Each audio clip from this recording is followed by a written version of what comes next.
ഇന്ന് ജൂൺ 5 ലോക പരിസ്ഥിതി ദിനം. പരിസ്ഥിതി സംരക്ഷണത്തിൽ നാമെല്ലാവരും ഭാഗമായി മാറുക. ചെടികളും മരങ്ങളും നട്ടുപിടിപ്പിക്കുക. വൃക്ഷങ്ങളും തൈകളും നശിപ്പിക്കാതിരിക്കുക. പ്രിയപ്പെട്ടവരെ, ഇന്ന് ജൂൺ 5 ലോക പരിസ്ഥിതി ദിനം.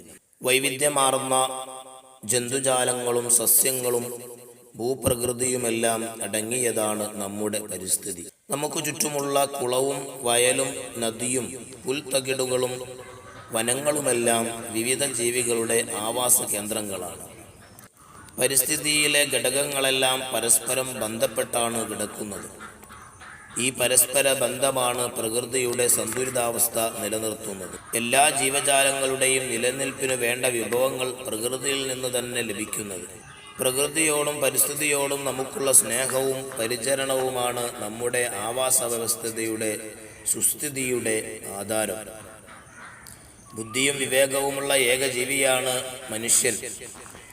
മനുഷ്യരുടെ അവിവേകപൂർണമായ പ്രവർത്തനമാണ് പരിസ്ഥിതിയുടെ നാശത്തിനു മുഖ്യ കാരണം. മനുഷ്യരുടെ നിർമ്മാണ പ്രവർത്തനങ്ങളും സാങ്കേതിക വിദ്യയുടെ പുരോഗതിയും പരിസ്ഥിതിയെ കാര്യമായി ബാധിച്ചിട്ടുണ്ട്. അന്തരീക്ഷത്തിലെ ഓക്സിജന്റെ അളവ് കുറയാനും ഋതുഭേദങ്ങൾ മാറി വരാനും മണ്ണിടിച്ചിലുണ്ടാവാനുമെല്ലാം മലവെള്ളപ്പാച്ചിലുണ്ടാവാനുമെല്ലാം പ്രകൃതി ചൂഷണം കാരണമാകുന്നു.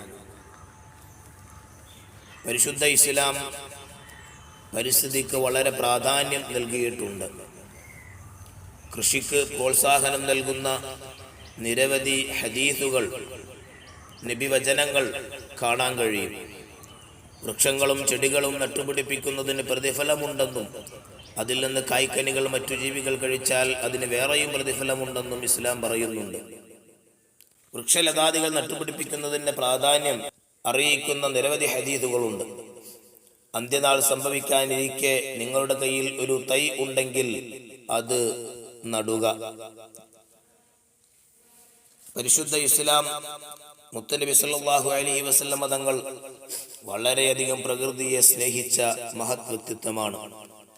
ലോക പരിസ്ഥിതി ദിനത്തിൽ നിങ്ങൾക്കെല്ലാവർക്കും പ്രകൃതിയെ സ്നേഹിക്കാനുള്ള മനസ്സുണ്ടാവട്ടെ എന്ന് ആശംസിച്ച് അവസാനിപ്പിക്കുന്നു.